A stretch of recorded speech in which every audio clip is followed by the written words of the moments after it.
At the time I got into sports tech, about the only tech in sports was the yellow first down line on your TV on a football game. And so much has changed. And I kind of saw that it looked like sports betting was going to become legalized and esports was going to become a thing. And all the connected fitness stuff was starting to evolve, the Fitbits and Whoops and Pelotons of the world. And it looked like there was going to be a shift from broadcast to streaming, and thought that was really interesting. So kind of saw 6, 8, 10 trends at the time that hadn't really hit yet. And then once we got into it, the first couple years, just all these, NFTs and NIL and all the changing in the college landscape and all the amazing things that have happened in and around streaming and streaming technology and the miniaturization of chips and all the things. And sports finally woke up and said, hey, why aren't we using these things to make our teams better, make our leagues better, and make our players better?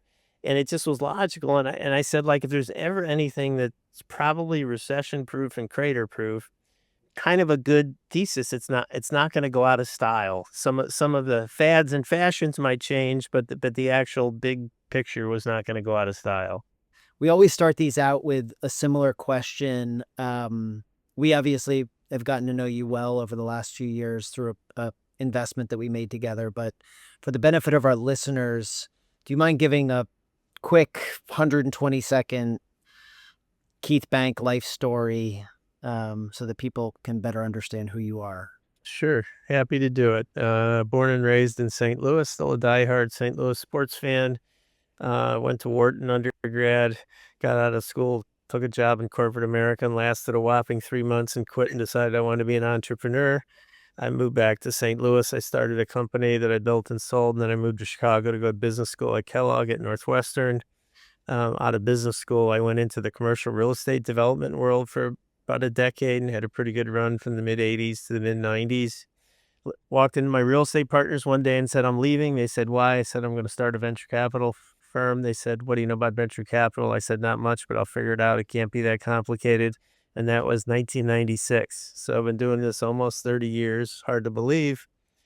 Started out as a purely tech investor, doing internet products and services, computer hardware and software, medical devices, industrial technology. And about 8, 10 years ago, I decided to morph over to become a sports tech investor. Saw just a lot of innovation happening in and around the sports world, wanted to be part of it. I'm a big sports fan, played sports growing up, followed sports, loved sports, and thought it would be a really interesting place into which to participate. And it's been a great run so far. Keith, as you go back to like those early days, St. Louis, any any early memories that you think really defined the path that you've taken or who you become or who you are in business? That's it. I think sitting around the dinner table, my dad and grandfather were both small time entrepreneurs, very small time real estate entrepreneurs. And I think I always saw them working for themselves, making their own decisions, making their own hours. They all worked extremely hard, but I just saw that and said, when I grow up, I think I want to do something myself and create something myself. But you never know. Like my brother sat at the same table and ended up becoming a cardiologist. And my sister grew up at the same table and is not involved in business in any way, shape, or form. So you never know. Well, on the positive side, Keith, it's always good to have a doctor in the family. It is. It is. Knock on You wood, know, no cardiac problems to date, but it's a good thing. I mean, Keith, I am curious just on that point because I happen to work with multiple people that I think had the similar story of something about their youth, their parents, observations led them to kind of not want to do what was the obvious track and do things that are what you'd call more entrepreneurial. But I also think people don't necessarily associate being a venture capitalist all the time with being entrepreneurial. You think that there's a distinction there or like something in the approach to how you invest that is, kind of like more entrepreneurial? Because I think we feel that way about how we run the fund, but is there something more entrepreneurial about how you do things that Yeah, I think especially in our case, I mean, I've also started 6 companies along the way, which I didn't talk about, but I've done things across. I've produced 2 feature films. I've started a women's apparel manufacturing and sales company. I've, created a sports crossword puzzle that I marketed and syndicated in newspapers around the country when I was in graduate school. And, I've done a variety. I've started a deep discount drugstore. So I've done a lot of stuff. And our tagline of our firm is actually entrepreneurs for entrepreneurs. I think to understand the entrepreneurial mindset and what it's like to start a business, grow a business, deal with all the headaches that go along with it, I think is really important to understand the folks that you're entertaining backing. Keith, I mean, one thing I'm curious about, you mentioned you're an athlete, you're a sports fan, etc. And, very often people go from there, if they're investing, to wanting to invest in teams directly. You you went, no, I'm doing software or tech. And then when you pivoted to sports, it was sports tech. Can you talk a little bit about the thinking there? The thought process is really, from my perspective, was pretty simple that, venture people are looking for, 10x or greater returns. And we tend to invest at the very early stage. So we're typically the first institutional capital that goes into a deal. And, you have to swing for the fences a little bit because, as you know, in this space, a lot of companies don't make it or struggle or you get cents back on the dollar. And so we're always looking for those, billion-dollar ideas, which, in your career, if you're fortunate enough to have a couple of them, you're lucky. But I think that if you invest in more I mean, whether it's in teams or other aspects of sports, I just don't think those kind of venture type returns, maybe they're possible, but they're very unlikely. To me, that's more of a coupon clipping, more of a annuity asset that grows, but you're not really looking to build something and sell it. Although now a lot of teams are trading hands of late, but traditionally it's been, wealthy individuals with families that have kind of wanted to create a legacy for themselves. And I've just always fancied myself as an entrepreneur, so I gravitate towards entrepreneurs, and I like, that aspect of the business better. So yeah, it's just really a personal preference. I get a lot of young people that come to me and ask for advice all the time, career advice, and I just always say the same thing, like, do what you're passionate about, do what you love. I mean, out of undergraduate and graduate school, I took the lowest paying job I was offered both times, not because they were the lowest paying jobs, but because it was what I thought I wanted to do. And I figure if your passion is there, the financial spoils will follow. So that's just always the way I've led my life. Keith, I'm curious, like we've recently gone through a bit of an evolution in what we're focused on. And there's a lot of kind of the core there, but there's a lot of things that feel new to a lot of our investors. And it sounds like along your path, you've, you've done a lot of things. Can you talk a bit about how you shifted or changed directions at times and like what went into those activities? Like, how did you decide? I think back recently to a large letter that we wrote to our partners talking about this new kind of evolution. And I was so scared to send that letter because I just didn't know how people would respond to it. I knew that some would respond well because I'd already been communicating that with them, but I didn't know how others would. And yet you're a person like a true entrepreneur who's shifted a lot of times or evolved a lot of times. Like what goes into each one of those kind of changes or those moments where things, evolved? I think I'm a voracious reader and I try to look around corners and try to see, trends and things. And when I see something interesting, I'm just not afraid to jump in. And some people might, when I was a young man, when I had nothing to lose, I was like, well, if I do something that doesn't work, I have nothing to lose. I can always go get a job. I have a good education. So why not do it when you're young and you don't have a lot to lose and risk? And I just kind of got on this path. And whenever I meet interesting people or come across interesting ideas, I'd say, I can do that, or I can do that better than they do that, or I can find some people to do that. So yeah, I think it's really just more a mindset, and it's not a cockiness. It's more just a confidence that, short of being, a brain surgeon or a rocket scientist, most of what we do, if you're reasonably intelligent and have a good network, you can attempt to do it and probably have a good likelihood of success if you stick with it. So that's just always been my attitude. I always taught my kids growing up, like, if you don't get up to bat, you can't get a hit. Whether it's asking, girls out on a date, whether it's trying out for a sports team, whatever it is, like, what do you have to lose? And that's just always been my attitude. The But good philosophy, when you're it's like, when you're Yeah, like Go. you're Andy, you're the person who would certainly tell the kids at Colgate when we were running the entrepreneurship program, like, you're 20, you have no dependents, like, do something big and interesting, or at least try to do that. But then as you become 30, 35, you may have what feels like more to lose. Can you talk maybe just a little about, like, the moments where you decided to, like, when you felt like you had a lot to lose or something to lose, you decided to do something new or Well, different? calculated risk is a good thing. I'll never forget. I had a real estate a night class at Kellogg when I was there, and our guest speaker one night was Sam Zell.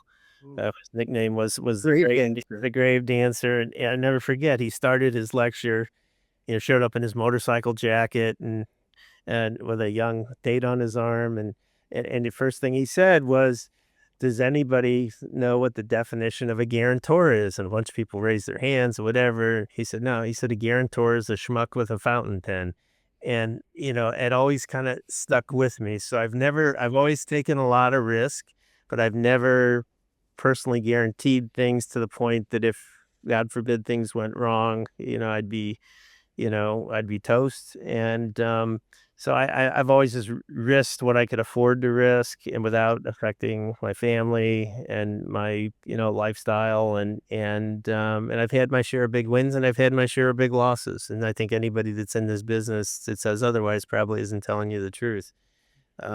So I think calculated risk is a good thing. Don't put all your eggs in one basket. Don't risk everything you've worked very hard to accumulate. But if you set aside, if someone looked at my portfolio, they would say, probably you're a bit crazy. You've got way too much venture and you've got way too much risky stuff. And the other end of the continuum, I like to keep a decent amount of cash too, so that, if one thing doesn't go well, the other kind of balances it out. So, risk is, I think, it's an acquired taste, and it's something you're either born with, or you're not. And I know a lot of people that just never would ever step out of a comfort zone or walk away from a cushy comfort job, corporate job, to try something because either lack of confidence or fear they wouldn't be successful, or they would lose what they've created, or they need to keep up their lifestyle and need to make a certain amount of money. I just was never. When I got married, I spent 2.5 to 3 years trying to produce a feature film, making no money, and I'm sure my wife's family, my family about to be was like, "Who is this guy you're marrying, and how could he do this?" and whatever, but it worked out okay. So, Keith, it's interesting talking about risk. Back in the day at one of my companies, I used to always ask an interview question, and this was questions of people probably, 35 to 50 who were, executives, already achieved a lot. And I'd say, if you could rewind the tape, what's one thing you would change about your life? And I'm not talking about like, I wish I had learned Spanish or something like this. And 75, 80% of them all said the same thing. And these were folks out of like global ad agencies and stuff. They all said, I wish I had taken more risk. And the second thought is, I sometimes think, entrepreneurs there's something in the DNA. Back in the day when I did it, the word entrepreneur was not around much. No one said, I want to be an entrepreneur. Me and the other guys I used to do stuff with, we had an idea, we just did it. So I think you're right about there may be a genetic component, there may be a familial component, around the breakfast table. You're not hearing somebody say, I'm going in for the slog, that multinational. I just want to ask, springboard off of something Will's touched on before, pivots. So you were in real estate, big pivot to say, okay, I'm going to start a venture fund. But I'm also curious about venture fund investing in tech. Can you talk about what, and I don't know whether you were a computer science major. I'm guessing not. I was not. I was So not. how and why did that happen? Like, you could venture funds buy laundries, so. I think, I wouldn't consider myself like super tech savvy. I can get by, but I've always believed whatever field you go into, if you surround yourself with smart people, you don't necessarily have to know how the code is written. You just have to be a good evaluator of markets and talent, and make sure you surround yourself with people that can, dot the I's and cross the T's, and make sure what you're investing in has merit. And I'd say in my career, and I'm not trying to, I think rarely, if ever, have we made a mistake. We just like backed a tech that like didn't work or was a stupid idea. Some of them didn't work out because of people or markets or timing or other things. But I really can't think of an instance where we said, boy, we just backed a white elephant. That software didn't work, or that product, was a kludgy thrown together. How could we be fooled? And it's not because I'm such a great tech evaluator. It's just because, you do your homework, you do your diligence, you check out people, and you surround yourself with smart people, and you can usually obviate most of those mistakes. And switching to your next pivot, which was within tech, but category wise into sports tech, what happened?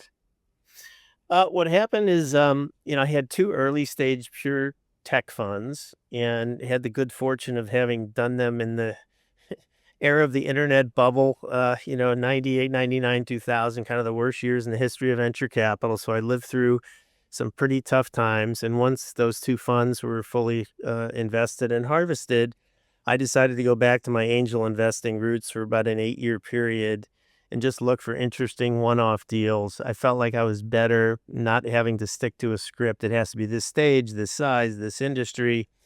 And I found some really interesting companies, and I started a company that ended up being a grand slam.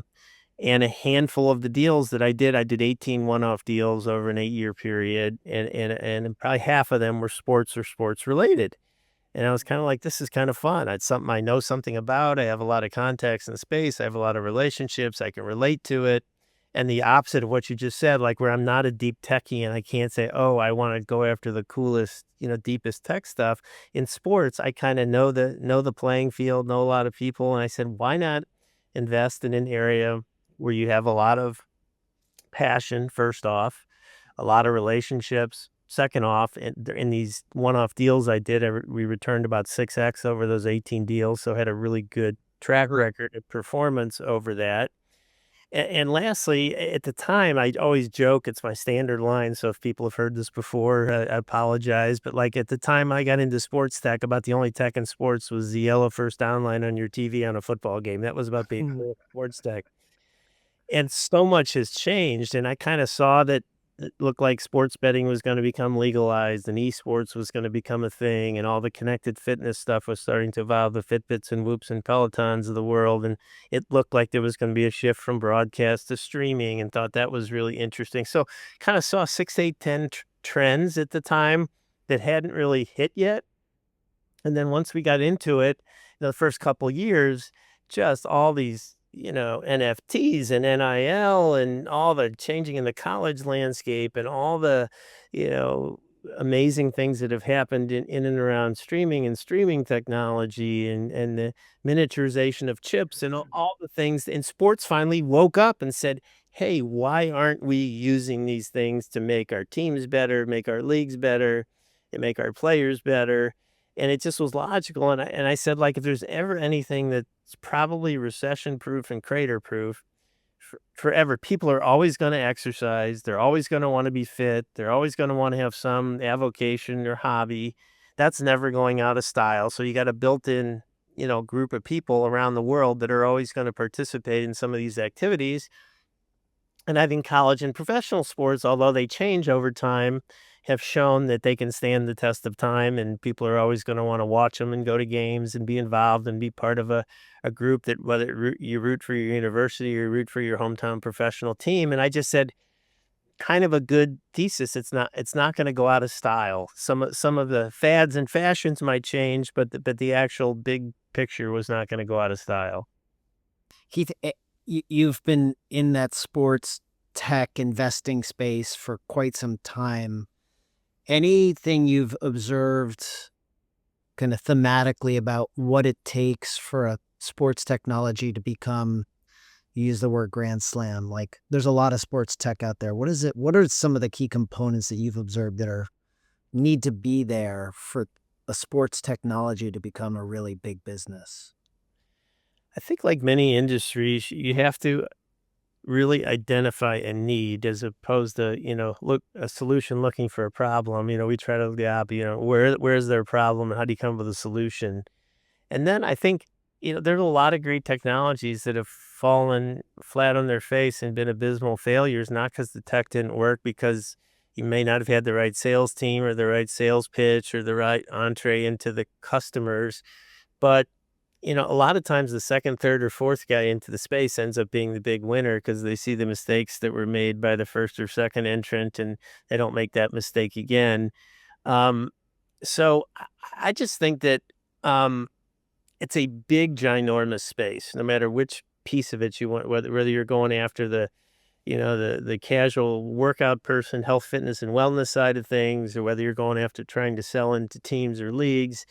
Um, I just think that, like many businesses, it's a hugely relationship driven business. And if you can get to the right people and you can get to the decision makers and you have something of merit, you should be able to sell it. Now, that's not always the case. Sometimes those things don't happen because there's a lot of not invented here syndrome in many industries, and we'll figure it out eventually ourselves. And we don't need what you have syndrome and every other syndrome you can think of. But I just think that you have kind of a willing buying audience that always wants it. It's a competitive, athletes are competitive and team owners are competitive and they always want to get better. And then so when you have built in and a ton of people in the industry are former athletes that, have discipline and have training regimens and want to strive to be the best and know how to work with the team and all that stuff. So I think, some interesting people gravitate to the space, and that's part of what I think makes it interesting.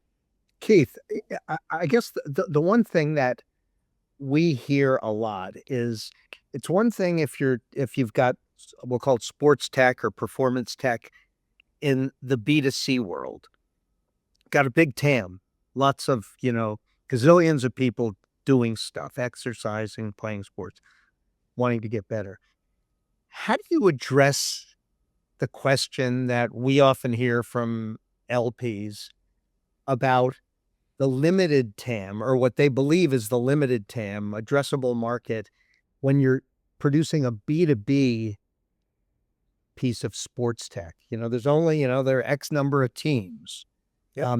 How do you think about that? How do you address it? So one thing, we usually give a lot more brownie points to companies that have applications within sports, but they also have applications in other categories outside of sports. So what we invest in doesn't have to be just sports. It can be sports adjacent. Sports can be a percentage of the market. It doesn't have to be the entire market. But we pass on deals all day long when their whole business model is, oh, we're going to sell to every Major League Baseball team, or we're going to sell to every NFL team, and then we'll get the colleges, and then we'll get, the youth sports market dwarfs, the professional markets, and that's a lot of activity is going into youth sports these days because you have willing parents that are willing to spend whatever it takes to get their child better, improved chance at a scholarship or to fulfill their dreams or whatever it is, fit in.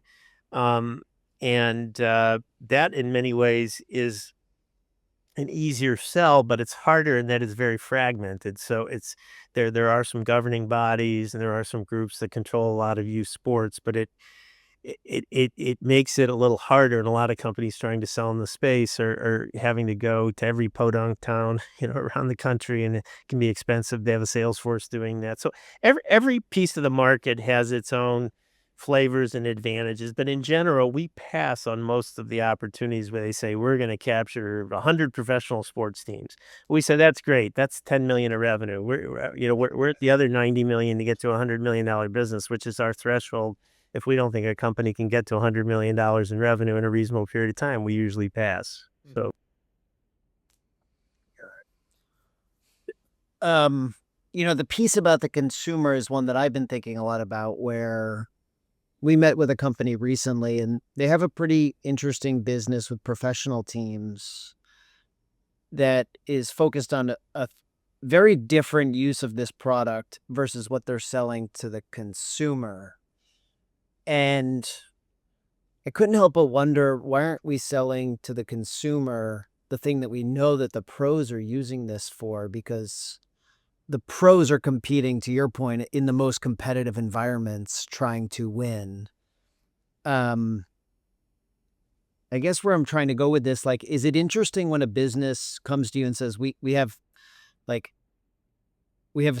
pro sports teams using this, but there's there's an obvious application of this with consumers, and we think it could be even bigger there. Like, is that kind of what you're talking about, where we want to know that there's a market for this outside of just the protein?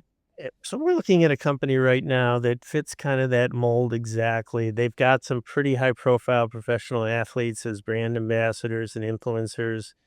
And like a two-person company has grown to 8 million in revenue with two people, and mostly off of just this buzz that they've created with this product that's mainly been used initially by professionals, but it has trickled down that every young player says, "Oh, if this will make me better, jump higher, run faster, avoid injury, blah, blah, blah, and it's good enough for the pros, it should be good enough for me." And I mean, that we see that in a lot of deals. They start, so you might have to sell and spend the first 2 years trying to penetrate those name recognition kind of folks so that you can capture. Because if you just go into the youth market and say, "Oh, I got a great product, it's better." But if you say, "Oh, these 5 NBA players are using it and these 4 NFL players," and it just people, why have certain brands become very successful? The Jordan brand, because Jordan's involved in it. Do they necessarily make better shoes? Probably not. There's probably a lot better shoes out there. But it's our society is a hero worship type of society, and that sells a lot of products. Uh, Are you involved at all? You mentioned a bit of celebrity too, and like athletes. Is that a piece of your strategy at all with companies, like trying to figure out ways to attach, you know, heroes to companies, products, brands? It depends on the market. It depends on the industry. We've kind of done it more from an LP base. So our LP base, we have no institutional capital. We have all high net worth individual and family office, and we have a ton of high profile athletes, team owners, league commissioners, C-level executives. And so we try to be one step removed from just about anybody we want to get in front of, and to open doors we think is really important. So we have some, really nice luminaries from the sports world when we're going after a certain market. A, we can get a really quick opinion from those people. B, they may be a potential customer. C, they may be a potential brand ambassador. And D, they can open up a lot of doors for us. So we've kind of taken the strategy more as having them on our team as investors and friends of the firm, as opposed to, just backing big name. I mean, we have companies that, as investors, one of our companies has, LeBron's an investor, and Drake's an investor, and Naomi Osaka's an investor, and this one and that one. And you'll read the cap table and your eyes like, and believe it or not, a lot of times that gets people to invest in a company. It doesn't mean it's a good company. And a lot of athletes, a lot of times, aren't the greatest investors and aren't getting the greatest advice either.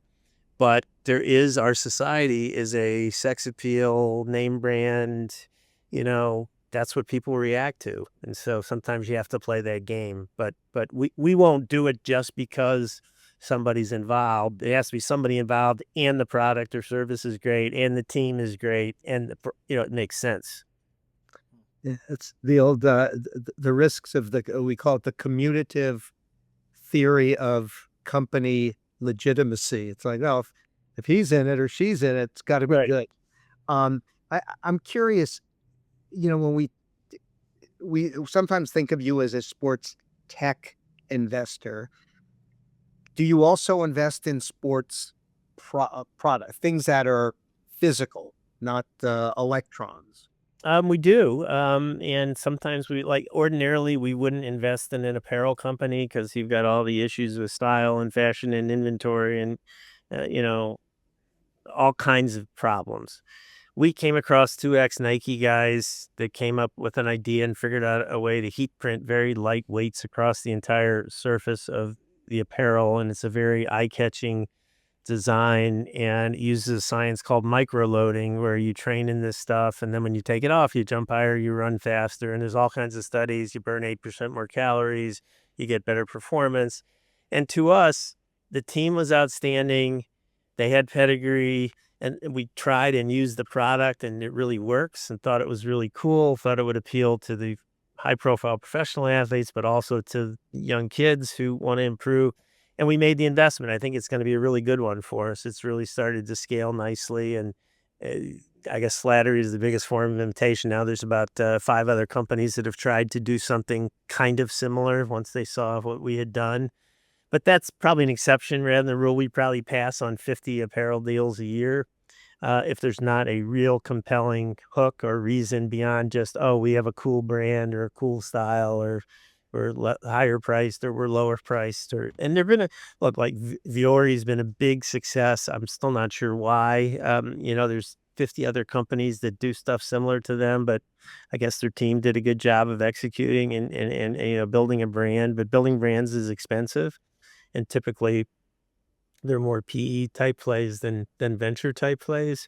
We have another company called SIQ that developed a smart basketball. They've developed a computer chip that can be inserted into any inflatable ball and turn it from a dumb ball into a smart ball.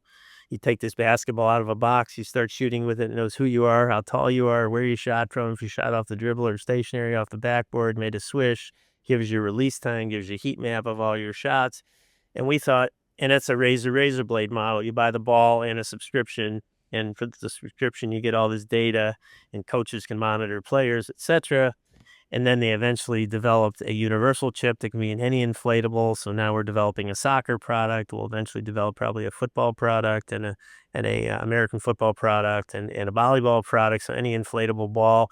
And I think that company is about to take off like a rocket ship. We're doing some stuff with the NBA. We've partnered with Spalding. And we've got some really interesting developments going on there. So that's another product. But so we don't do a lot of product, but if the story is compelling enough and the team is compelling enough, we're not afraid to jump in. Is there a yardstick you use to say, we do tech, but we will invest in things if blank? I'm a big believer, rightfully or wrongfully, that this whole industry is more of an art than a science. I think when you try to categorize things and you try to make rules, you end up missing out on some good things and making investments in some bad things. So we kind of are of the, when we see it, we know it kind of thing. If it smells right, tastes right, feels right, looks right, it's probably right. So we do a lot of diligence and try to make informed decisions, but we're also very instinctual. If we get a bad feeling about someone, no matter how great their product or idea is, we don't back them. And if we have a great feeling, even if the what is compelling, but maybe not as compelling as something else, but there's a superstar team behind it, I think our history has shown us that you have a better chance of success with that than with the former. So.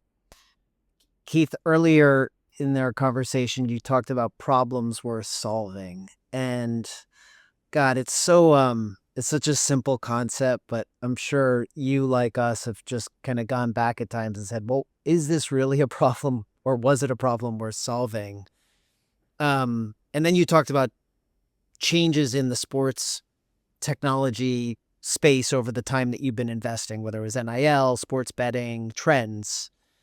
I remember having a conversation with a friend years ago who was an executive at Walmart, and I was trying to pitch her on one of our companies. I thought that they should use it. And she said to me, unless you're either in the first or second slot of my most important problem this quarter, I just am not going to pay attention to it. And any given quarter, that it may be different things in those two slots.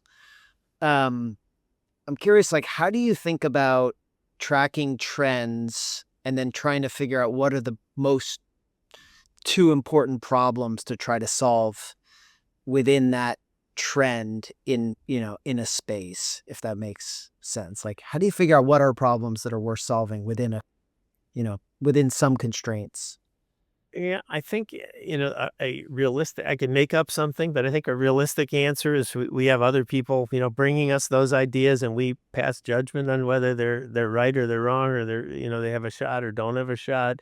We don't do a lot of, like, long ideation sessions where we say, "Oh, let's find the next greatest thing and go find the best people in that space." A lot of firms do, and they've been very successful at doing it. We are more, let's see our 3,000 deals a year. Let's meet with our 3 or 400 companies a year. Let's determine of those which are the 20 or 30 best to spend some time really digging deep on. And of those, which ones make it to the finish line. We make 5, 6, 7, 8 investments a year. So, in the early stages of getting into this business, we spent a lot more time going to university research labs and going to more conferences and doing more hunting. But now we have a reputation that a lot of good stuff comes our way. I'm sure we miss on some things. Not everything comes our way, but we see enough to keep us more than busy. And we just don't spend a lot. We talk about new things coming and trends and things we're seeing, but we're not like we're not an incubator. We're not trying to, come up with the next greatest thing in a space. We're more reacting to other people's, ideas and initiatives. Are there any trends in particular right now that you're most curious about that you see kind of happening in real time? We also we try very hard to not jump on the flavor of the month or flavor of the week or flavor of the year. We really try to, when the hype is it's like we never did an NFT deal. The hype was, just crazy. And how can you guys not be investing in this space? And we just never saw anything that made any sense to us. And same thing in the NIL space. Everybody jumped in and we said, "There's some good things for athletes and some good things maybe for schools, but I haven't seen anybody show me a way you can make a lot of money in this space yet." Mhm. Maybe there will be ways. Um, so, you know, right now the hot topics are women's sports. Everybody's jumping on that. So that's an area we're spending a lot of time looking at. We are spending a lot of time looking at what's going on in the college sports landscape, but I don't think we've cracked the code of where, the next great idea is. There's, in my opinion, too many mouths feeding at the trough in that space. The school wants a piece, the athlete wants a piece, and then what's left for the idea or the company a lot of times isn't that great and doesn't lead to a venture scale type business. So I don't know if I answered your question, Yeah. but no, I mean we like stuff. I'll give you one more example. Like we've seen probably 50 startup leagues in every flavor you can imagine, and across every sport and every idea, and most of them, in my opinion, could be wrong, are way overpriced and way overhyped, and they aren't necessarily a better flavor. In many cases, they're an inferior flavor of what already exists.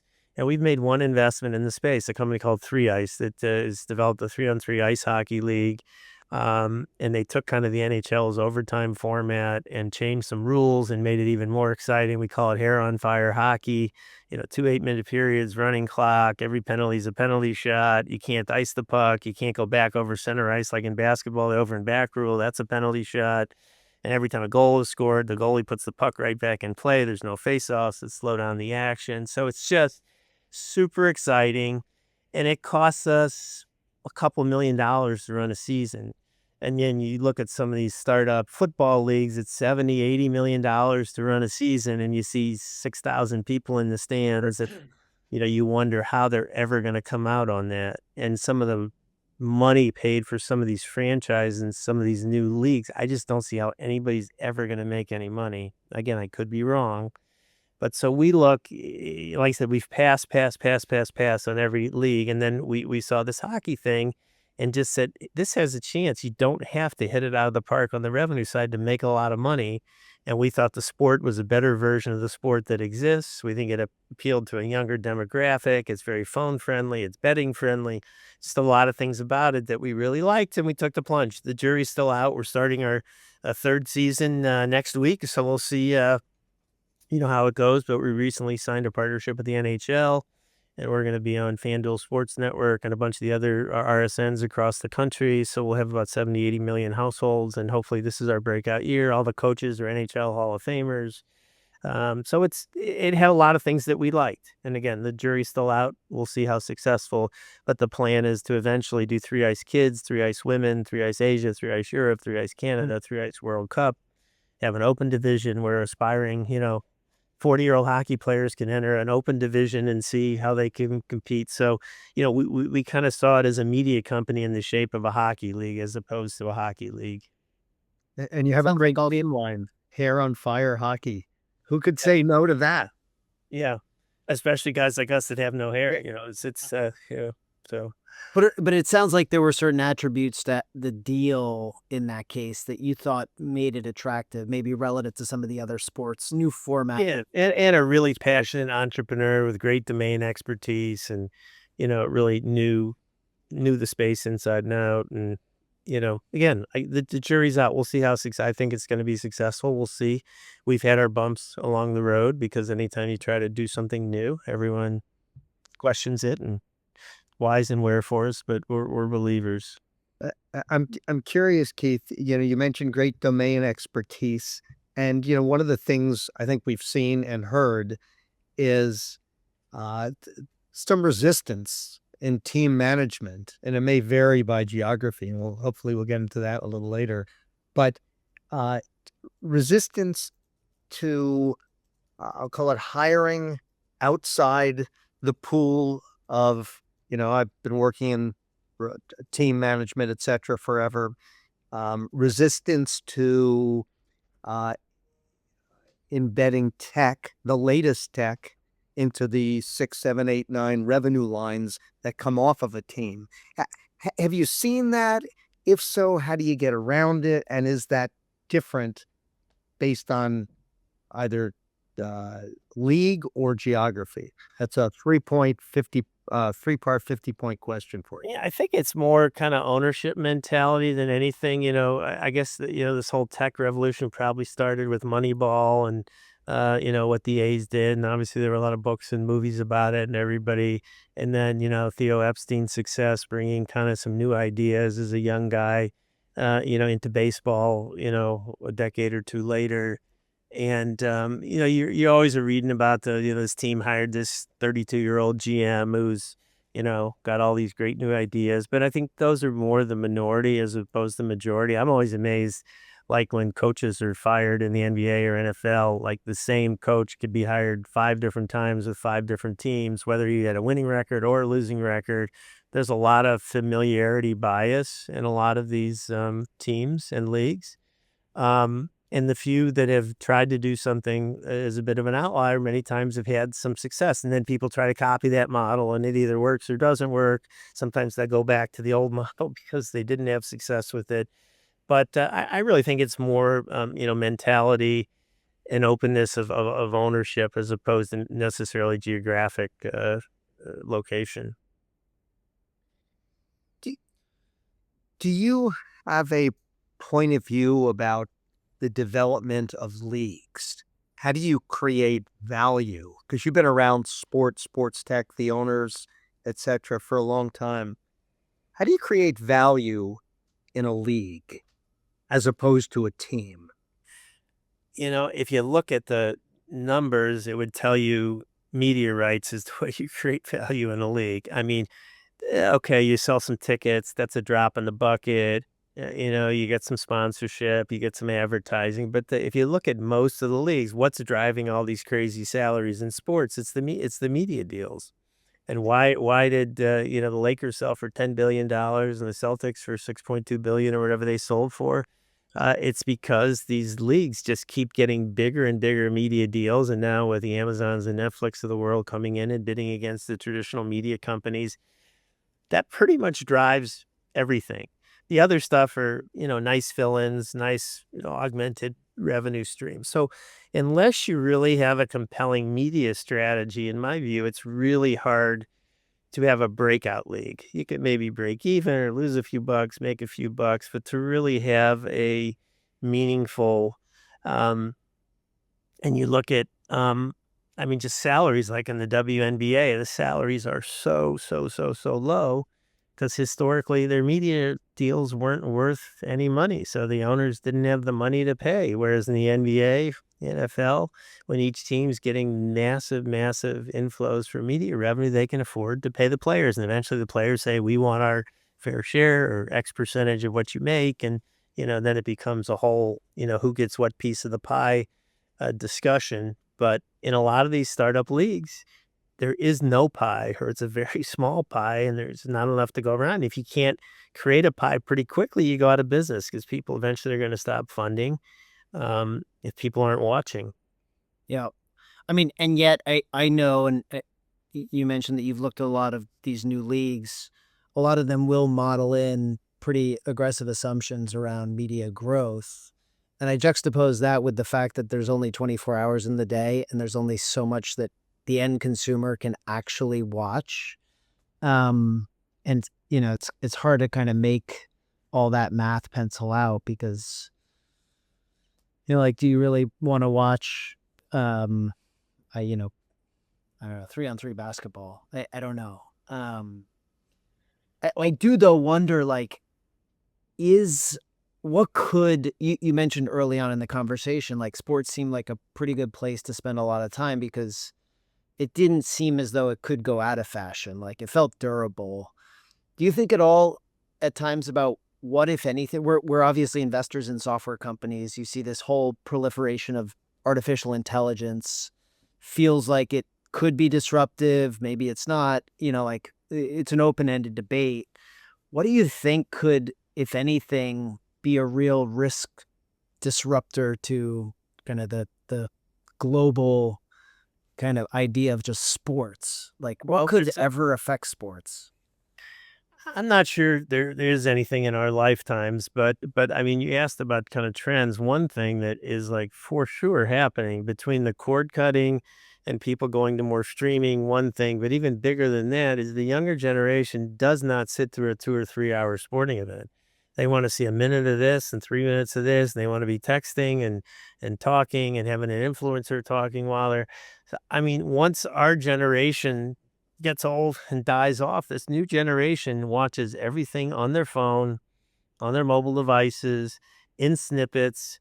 And I think these big, massive linear TV deals eventually are going to either be much smaller in size and maybe eventually will go away. And all the big rights will be paid by whoever figures out how they serve the medium up to the younger generation, how they want to consume the content. And we do spend, contrary to what I said earlier, a lot of time thinking about that space, evaluating that space, seeing where things are going in the streaming space, in the influencer space, and how the younger generation are consuming sports because it's radically different than the way we consume sports.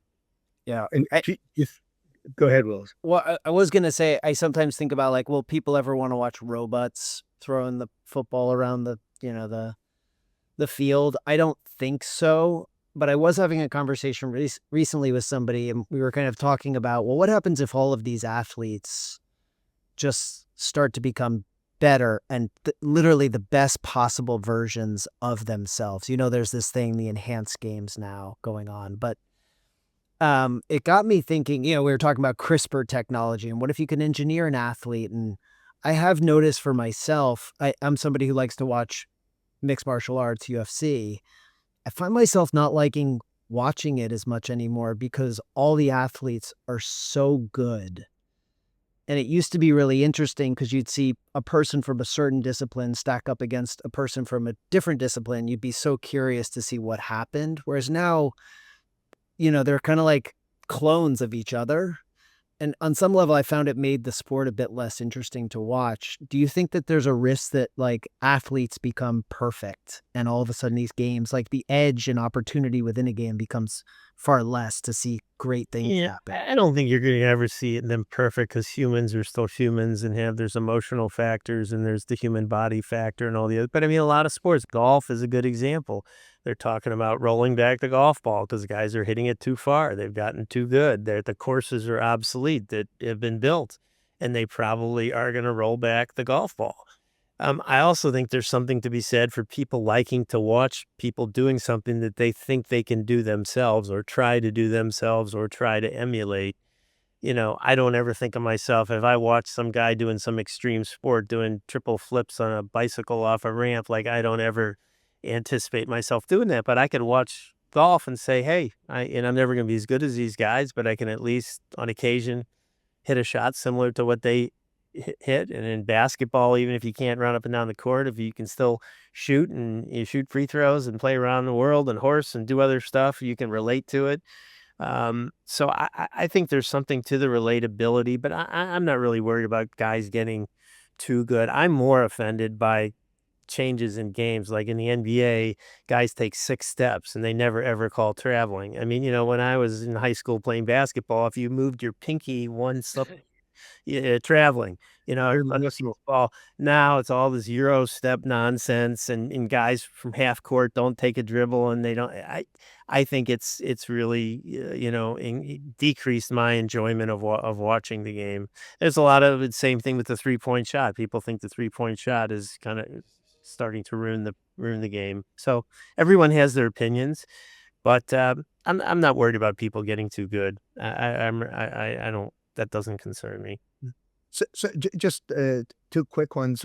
One, given what you've said, if you have a crystal ball, given how you talked about the demographics and the implications of this whole new generation coming up and their viewing habits on media, would you look in that crystal ball? Are you anticipating meaningful changes in individual sports?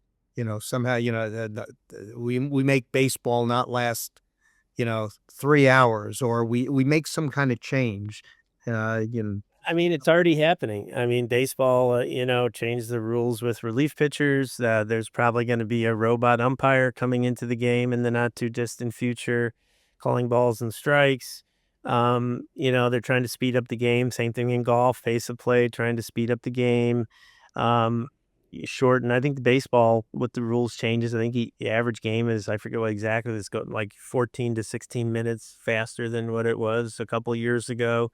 So I think leagues are always going to try to improve things incrementally. I don't think they're going to, reinvent the games but there's always going to be offshoots. I mean, look, you mentioned, 3-on-3 basketball, and I mentioned 3-on-3 hockey. Like, 10 years ago, no one would have thought of, those being sports. Now they're both going to be Olympic sports, it looks like. And, and people will start aspiring to be 3-on-3 players instead of 5-on-5 players eventually.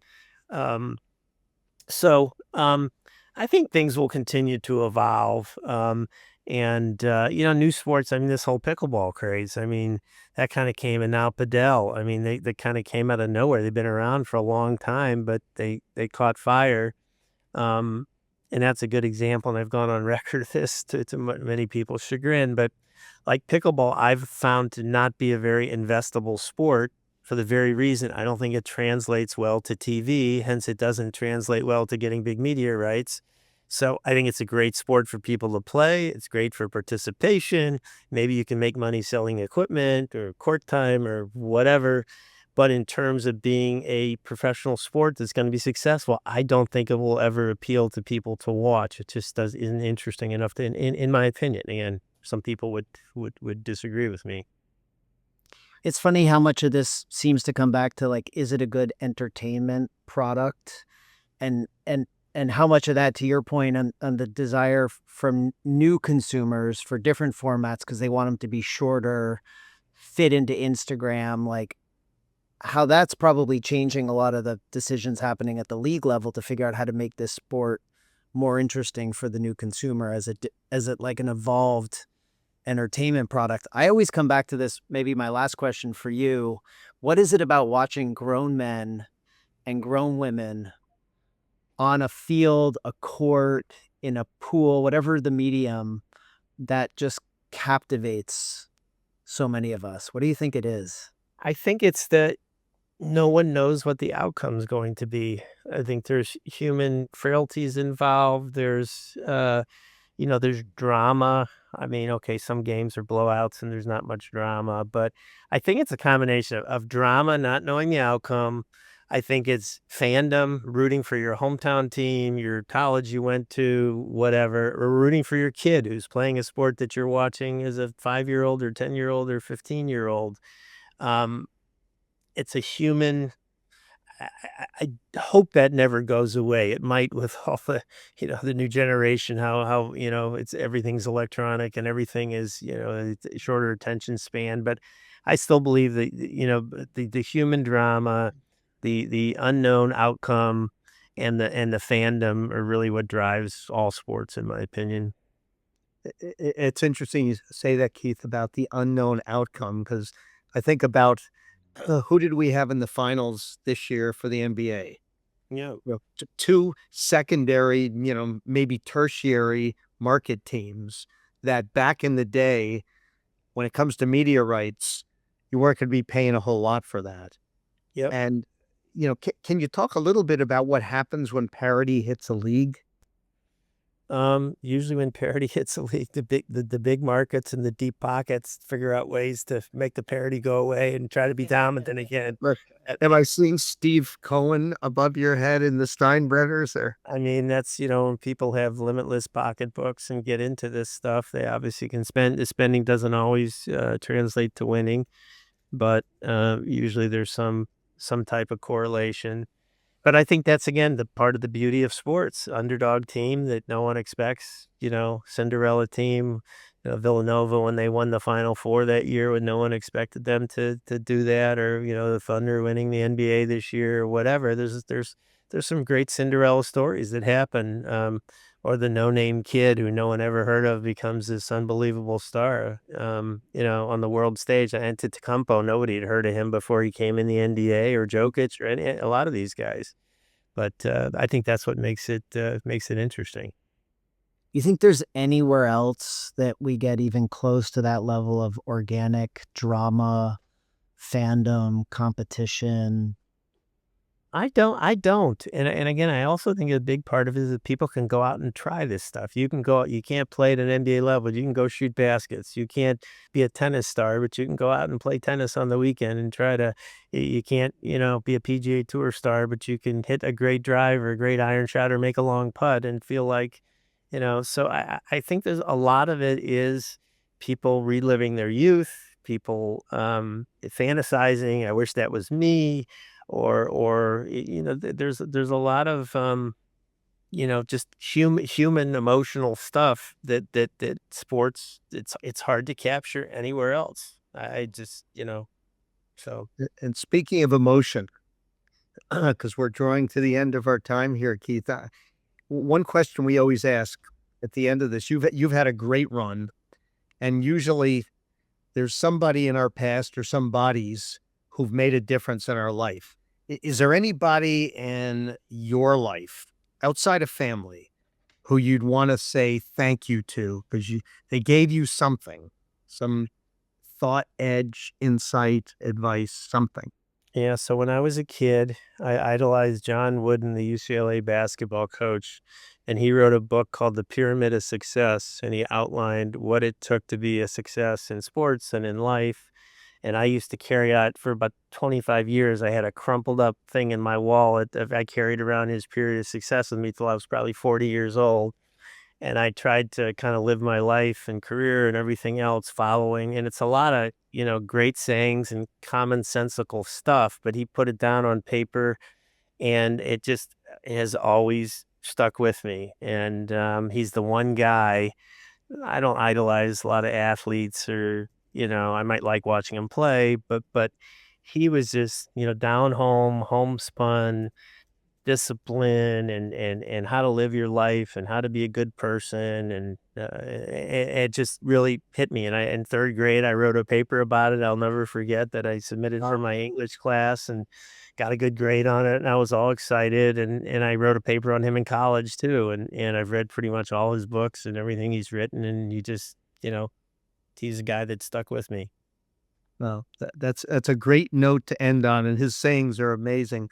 Just want to give you a giant thank you for your time, your insights, your passion. And Wills, any final thoughts? No, Keith, this was great. Really appreciate it and a lot of fun, and look forward to getting Yeah, to know you even better over a long Pleasure. period of It's time. fun having a conversation as well. I really enjoyed it, and thanks for having me on. A pleasure. Take care. Okay. See you Bye, guys. Keith. Bye bye.